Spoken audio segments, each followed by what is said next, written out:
कैसे भी खल हो मिटा सके न राम को, कैसे भी छल हो मिटा सके राम को, कोई खल बल न मिटा सकेगा राम को, कोई छल बल न मिटा सकेगा राम को, कोई दल बल। भैया माइक क्या कर देते हैं?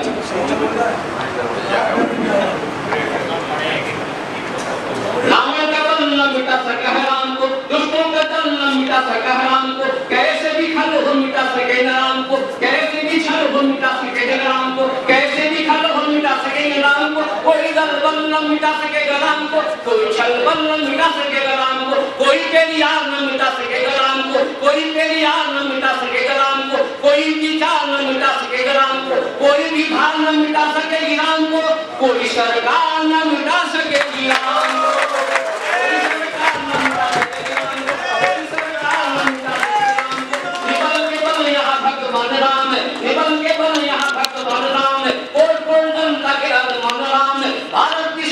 प्रतिमान राम है, भारत की अस्मिता की पहचान राम है, राम है तो जीवन की सांस अविराम है, राम है तो काम हर काम निष्काम है, राम है तो धाम अतविश्राम है, राम है तो जीवन में यहाँ कल्याण है। रावण का बल न मिटा सका है राम को, दुष्टों का दल न मिटा सका है राम को, कैसे भी खल हो मिटा सके न राम को, कोई छल बल न मिटा सकेगा राम को। अंतिम केवल के साथ से हर श्रम वाले यहाँ पर के साथ से सूर न मिटेगा यहाँ उल्लुओं के दांत से, सिंह नहीं कांपते सवालों के चाप से, धरती न दहलेगी घोड़ों के दांत से, गगन न मुख होता कौवा बनाव से, अंबर न टूटता है गंधम अलाप से, राम यहाँ आस्था है राम विश्वास है, राम यहाँ शक्ति है राम यहाँ प्यास है, युग से मानस के मंदिर में वास है, राम यहाँ सदियों का जिंदा इतिहास है।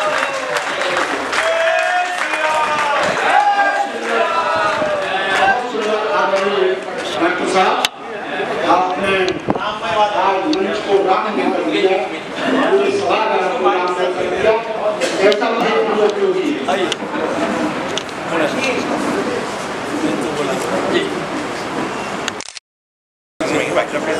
बोल परशुराम भगवान की जय। भाई साहब अरे जी आ जाओ, अरे संपादक पीछे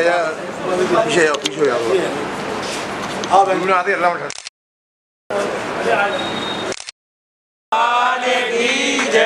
राम भगवान की जय। सबके के पकड़ा सबको के पकड़ा दो। हाँ हाँ सबको के पकड़ा दो। एकदम बंधुओं, अब इस कार्यक्रम के उपरांत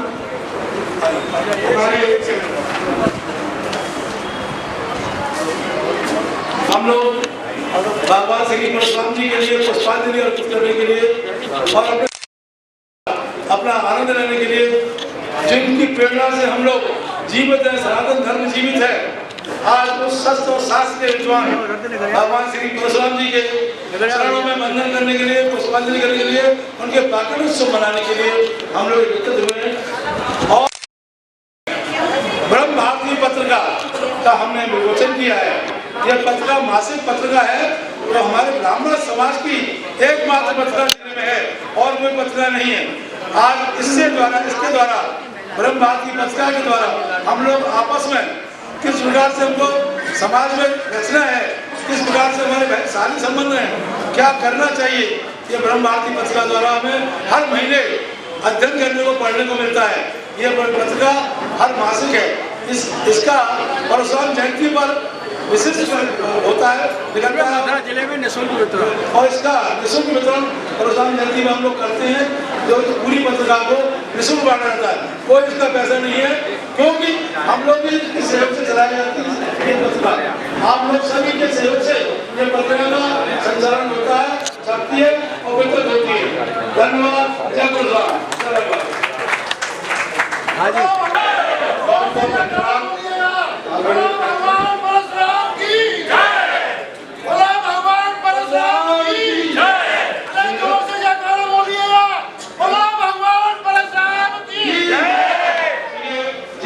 पुष्पांजलि की है, कोई भी करके आते हैं और पुष्पांजलि करते हैं।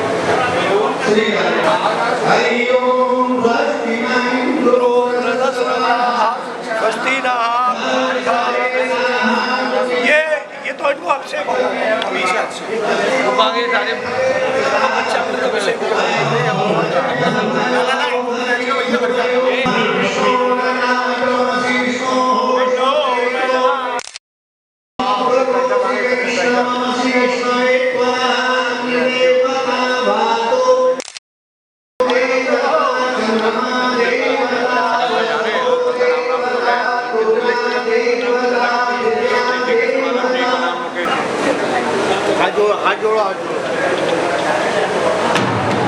अब आपकी आओ ना इधर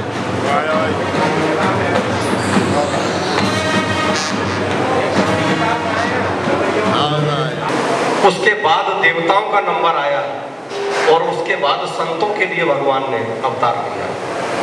ब्राह्मण कुल में जन्म लेना कोई साधारण बात नहीं है। ये हमारा सौभाग्य है कि हम मनुष्य योनि में पैदा हुए, और उससे भी बड़ा सौभाग्य है कि हम ब्राह्मण कुल में पैदा हुए। लेकिन अब आवश्यकता इस बात की है कि जिस कुल में हमने जन्म लिया है उस कुल के मान को, उसकी मर्यादा को, उसके संस्कारों को, उसकी संस्कृति को हम आगे बढ़ाएं।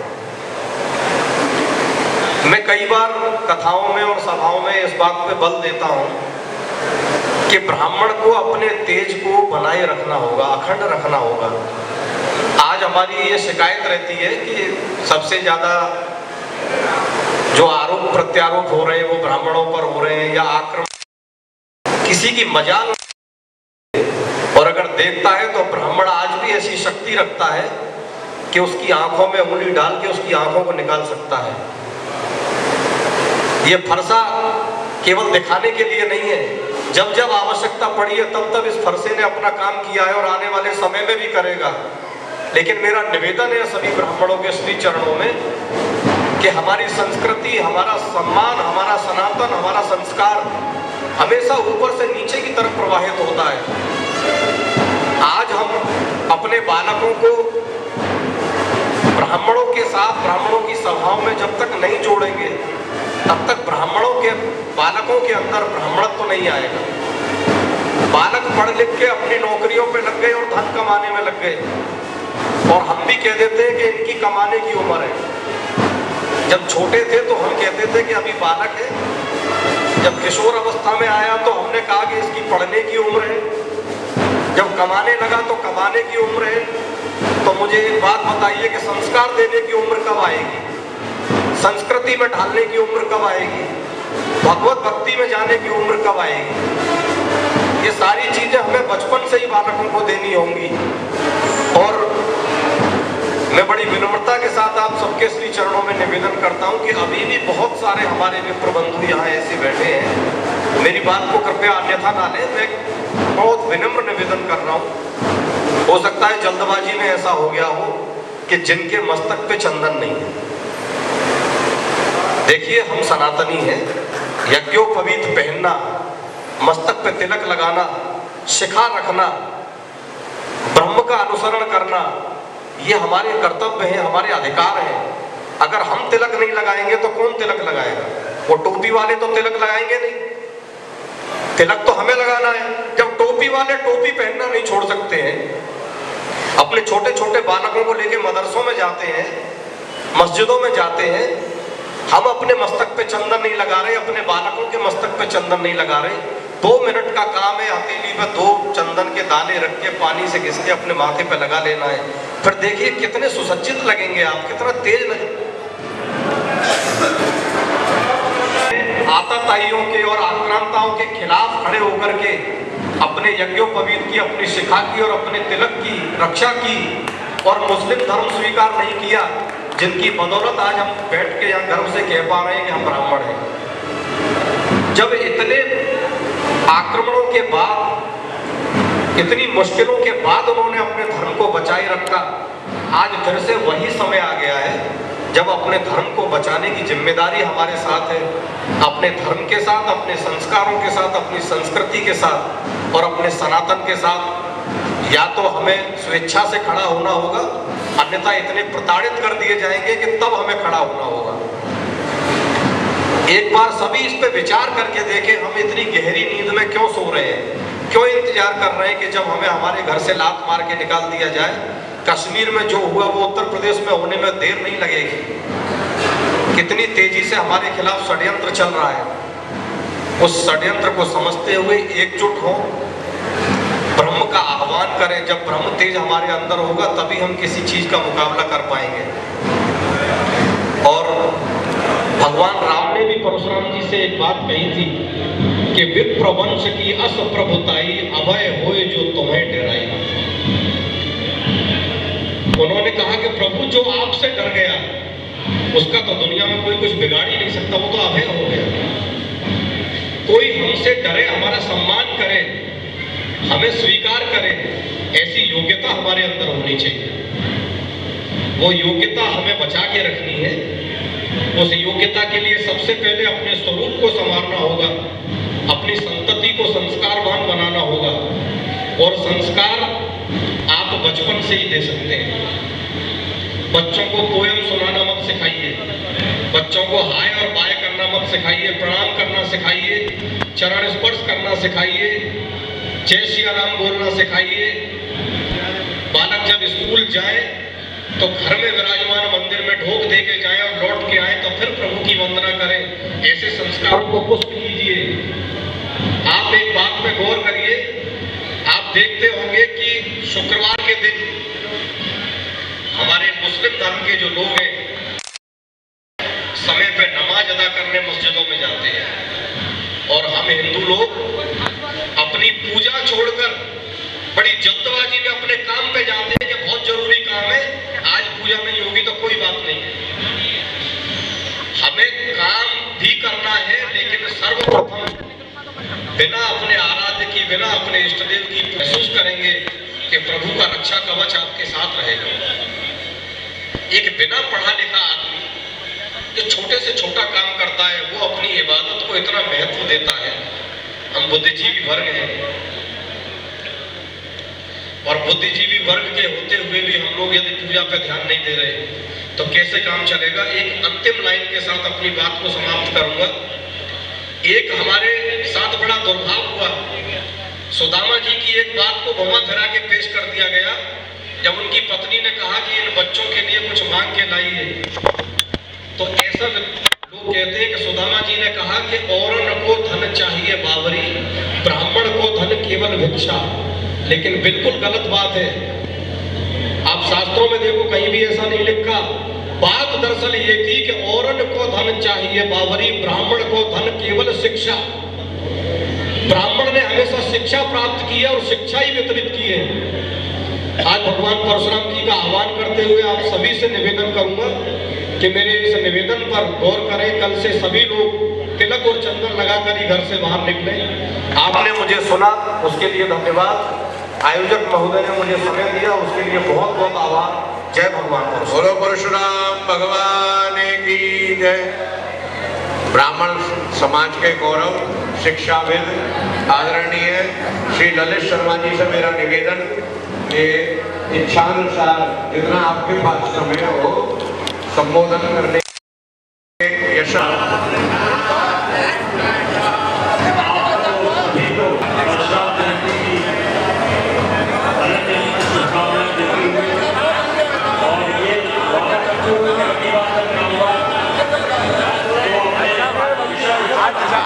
हाथ चला गया यार, हाथ तो दोबारा आएगा ही, फिर तेरा फोटो ना आएगा, फिर रोएगा तू।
हमारे सभासद नीरज जी विशिष्ट मंच पर आए।